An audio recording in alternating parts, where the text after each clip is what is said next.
नमस्कार विद्यार्थी मित्रांनो, मी महेश मुंडे इंजिनिअर्स अकॅडमी मध्ये सर्वांचं स्वागत आहे.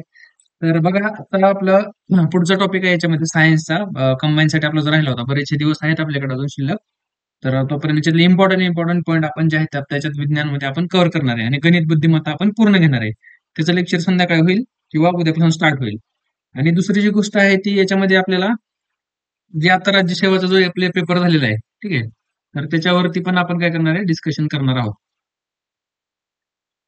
ठीक आहे. तर तो पेपर आहे आपल्याकडे, सॉल्व्ह केलेला आहे बऱ्यापैकी. थोडेसे क्वेश्चन राहिलेत, तर ते पण आपण एक्सप्लेन करणार आहे आपल्या चॅनलवरती. तर आपला हा पुढचा टॉपिक आहे याच्यामध्ये प्रजनन संस्था. याच्यातले महत्वाचे पॉईंट्स मी तुम्हाला याच्यावरती शिकवणार आहे आणि बाकीचे जे पॉईंट्स असणार आहेत, तर ते सगळे तुम्हाला मी ग्रुपवर टाकत जाईल. ठीक आहे.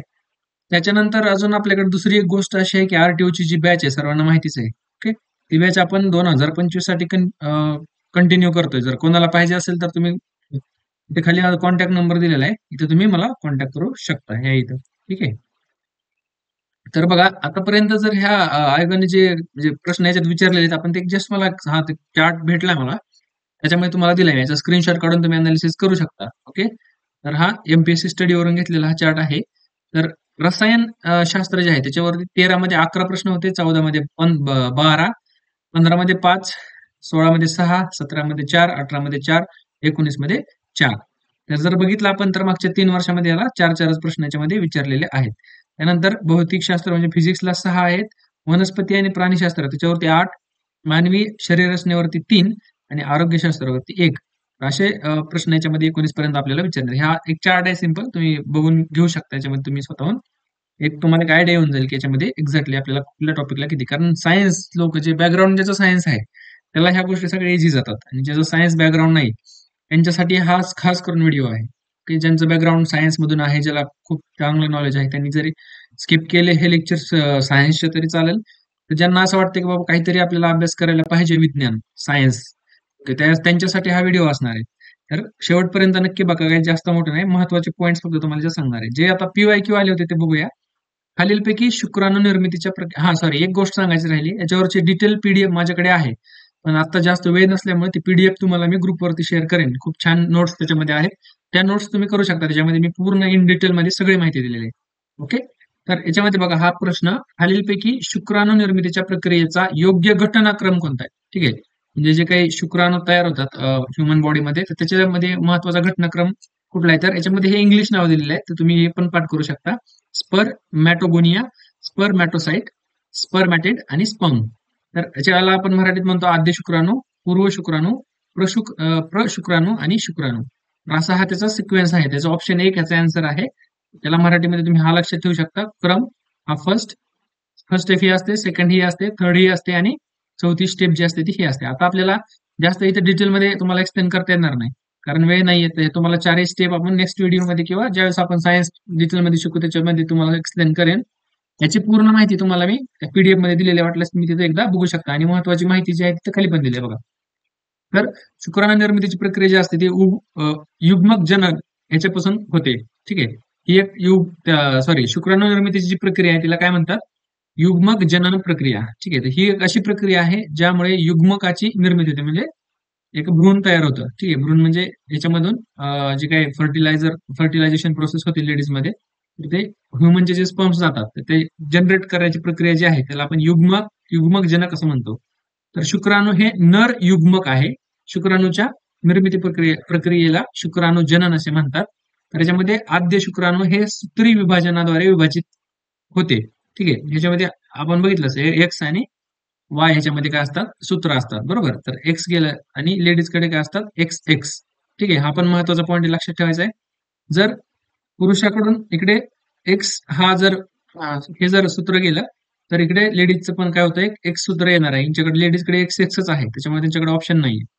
तर हे आलं तर हे एक्स एक्स होतात आणि याच्यामुळे काय होतं? मुलगी जन्माला येते. आणि हे जे मुलांकडे वाय असतं पुरुषांकडे, ते स्त्रीकडे जातं आणि हे एक्स वाय असं याच्यामध्ये संक्रमण होऊन त्याच्यामधून काय होतं? मुलगा जन्मतो. ठीक आहे. आणि इकडं मुलगी. हे लक्षात ठेवा. याच्यावरती पण विचारला जाऊ शकतो प्रश्न.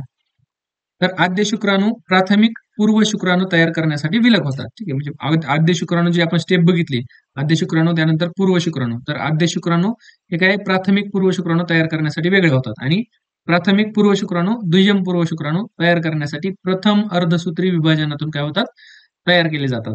त्यानंतर दुय्यम पूर्व शुक्राणू आणि 4 प्रशुक्राणू तयार करण्यासाठी द्वितीय पूर्व शुक्राणू विभाजनातून जातात. तर आता याच्यात जर बघितलं आपण तर आद्य शुक्राणू ही पहिली स्टेप आहे. हे वेगळे वेगळे होतात, ठीक आहे. आणि हे कुठं जातात परत ह्याच्यापासून काय तयार होतं, प्रथम पूर्व शुक्राणू प्राथमिक, त्यानंतर दुय्यम, असे 2 प्रकारचे याच्यामध्ये पूर्व शुक्राणू तयार होतात. आणि ह्याच्यामध्ये चार चार प्रशुक्राणू तयार होण्यासाठी काय होतं याच्यामध्ये, हे जे दुसरं दुय्यम पूर्व शुक्राणू असतं ह्याचं विभाजन होतं आणि प्रशुक्राणू तयार होतं. प्रशुक्राणू तयार होण्यासाठी ह्याचं जे काही विभाजन झालेलं आहे ते होतं. तर पूर्व शुक्राणूपासून शुक्राणू तयार होण्याच्या प्रक्रियेला शुक्राणुजनन असं म्हटलं जातं. हीच त्याची काय आहे प्रोसेस, ठीक आहे. कसं आहे क्रम, तर आद्य शुक्राणू ह्याचे 2 भाग होतात, त्याच्यापासून पूर्व शुक्राणू तयार होतात, याच्यामध्ये पुन्हा 2 भाग तयार होतात, त्याच्यामध्ये प्राथमिक पूर्व शुक्राणू आणि द्वितीय पूर्व शुक्राणू. तर हे आद्य शुक्राणू असतात हे प्राथमिक पूर्व शुक्राणू तयार होण्यासाठी असतात. ह्याच्यापासून दुय्यम पूर्व शुक्राणू तयार होतं. ह्या दुय्यम पूर्व शुक्राणूपासून प्रशुक्राणू तयार होतात. आणि ह्या प्रशुक्राणूपासून शुक्राणू तयार होतात. शुक्राणू म्हणजे स्पर्म्स, ठीक आहे. तर हा याचा योग्य क्रम आहे, हा आपल्याला विचारला होता. पुढचा प्रश्न बघा, खालीलपैकी कोणत्या प्रकारचे फुल हे सपुष्प वनस्पतीमध्ये प्रगतिशीलतेचे प्रतीक मानले जाते. आता सपुष्प म्हणजे काय नाही, पुष्प म्हणजे नाही, तुम्हाला 7वी 8वीच्या विज्ञानामध्ये झालेले आहे, बरोबर. तर एकांते फुल, नियमित प्रकारचे फुल, अनियमित प्रकारचे फुल आणि द्विलिंग प्रकारचे फुल. तर इकडे जर आपण बघितलं तर सपुष्प वनस्पतींमध्ये प्रगतिशील कशाला मानलं जातं, कारण प्रगतिशील म्हणजे याच्यामध्ये जे सपुष्प वनस्पती आहेत ज्यांना पुष्प येतं म्हणजे फुलं येतात अशा वनस्पती यांच्यामध्ये प्रगती कशामुळे होते, किंवा आता या वर्षी आपण एखादं फुल बघितलं तर गुलाबाचं फुलचं उदाहरण घेऊया आपण, ठीक आहे. जर गुलाबाचं फुल बघितलं याच्यामध्ये नंबर ऑफ व्हरायटीज आहेत, बरोबर. वेगवेगळ्या प्रकारचे वेगवेगळी फुलं आहेत, बरोबर. व्हाईट आहे, रेड आहे, बरोबर, पिंक कलरचं आहे. तर हे कशामुळे होतं, हे अनियमित प्रकारचं फुल आहे, बरोबर. तर याच्यामुळे काय होतं की याच्यामध्ये जे सपुष्प वनस्पती असतात त्याच्यामध्ये म्हणजे त्याला प्रगतिशील त्याचं लक्षण मानलं जातं, कारण अनियमित अनियमितता आहे याच्यामध्ये, म्हणून आपण वेगवेगळ्या व्हरायटीज त्याच्यापासून तयार करू शकतो. जर सेमच असेल तर सेमच तयार होईल, बरोबर. त्याच्यामुळे याचं पर्याय 3 हे उत्तर आहे. तर फुल हे वनस्पतीतील लैंगिक प्रजननाचा मुख्य आणि कार्यात्मक घटक आहे, लक्षात ठेवायचंय.